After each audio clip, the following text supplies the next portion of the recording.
আর নয় পরনির্ভরশীলতা, নিজ কর্মে বাঁচুক বাংলার নারী।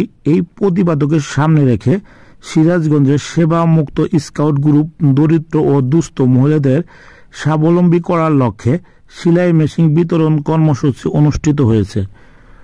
শনিবার 13 জানুয়ারি সকালে পৌর শহরের এসএস রোডে ফজল বিপণী মার্কেটে সেবা মুক্ত স্কাউট গ্রুপের সার্বিক ব্যবস্থাপনায় আমেরিকা প্রবাসী বাংলাদেশিদের আর্থিক সহযোগিতায় দ্বিতীয় পর্যায়ে সেলাই মেশিন বিতরণ অনুষ্ঠানে সেবা মুক্ত স্কাউট গ্রুপের গ্রুপ সম্পাদক রফিকুল ইসলাম শামীমের সভাপতিত্বে অনুষ্ঠানে প্রধান অতিথি হিসেবে উপস্থিত থেকে দরিদ্র ও দুস্থ মহিলাদের হাতে সেলাই মেশিন তুলে দেন সিরাজগঞ্জ জেলার মাননীয় জেলা জজ ফজলে খোদা মোহাম্মদ নাজির। এ সময় দুস্থ ও দরিদ্র মহিলাদের মাঝে 23টি সেলাই মেশিন উপহার দিয়েছে সংগঠনটি।